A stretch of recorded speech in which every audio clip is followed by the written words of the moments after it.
A third man has come forward accusing St. Sabina pastor Father Michael Pfleger of inappropriate behavior. The man filed an affidavit saying Pfleger made an unwanted sexual advance on him when he was 18 years old back in the summer of 1979. The man says he smoked pot and drank alcohol with Pfleger beginning when he was 15 or 16. Unlike the two brothers who allege years of sexual abuse, this man says he does not plan to file a claim with the Archdiocese or seek a financial settlement. He says he is only coming forward because he's concerned about victim trashing of the men and that it could prevent others from coming forward.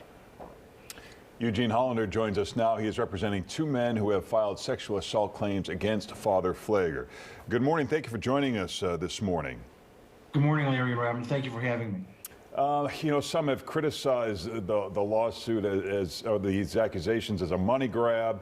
And does this new accusation, do you feel, gives yours more credibility? Well, first of all, let me give you a couple clarifications. There's no pending lawsuit at the time. And the younger brother made a monetary demand solely to ask or entice Father Pfleger to pay him money to acknowledge his guilt. The older brother, of course, has never made a monetary demand. And the third victim now is coming forward. And again, he's very reluctant to do so. But the third victim is coming forward because he wants people to know the truth about Father Pfleger. Now, did this third victim, did he reach out to you? He reached out through a school classmate of his. Again, he was extraordinarily reluctant to come forward because there's nothing in it for him. There's no financial incentive for him to come forward. He was allegedly sexually assaulted by Father Pfleger shortly after he turned 18 years old. Why did it take so long for them to come forward? I think that's part of the problem that supporters of Father Pfleger have. You know, that's a very good question, and I'm asked that all the time. And I'll tell you, everyone's got to come out in their own time. And it's extraordinarily difficult for victims of childhood sexual abuse to come forward for several reasons. One, because of the shame involved. And you have to look at the era it was involved in, you know, the 70s, and we didn't have the support system that we do today. Second, it's very difficult for a victim in the African-American community to come forward because unfortunately there's a stigma associated with that.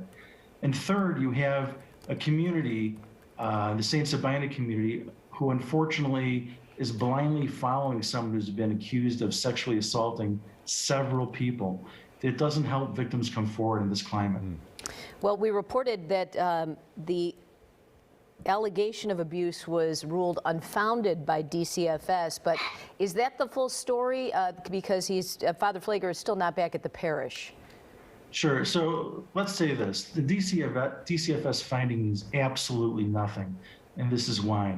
Because DCFS does not have jurisdiction to investigate claims of sexual assault made by adults. It only has jurisdiction to investigate claims of childhood sexual abuse victims. Further, because of that reason, my clients never gave statements to DCFS. And of course, DCFS did not have the statement or the affidavit from the third victim. So their finding has absolutely no bearing on what the Archdiocese of Chicago will do, and has absolutely no bearing on the legal merits of the brothers' claims. So what's the most fair way, do you think, to handle a situation like this where you don't have video or lots of eyewitnesses and a lot of time has passed? What do you think is the fair thing to do here?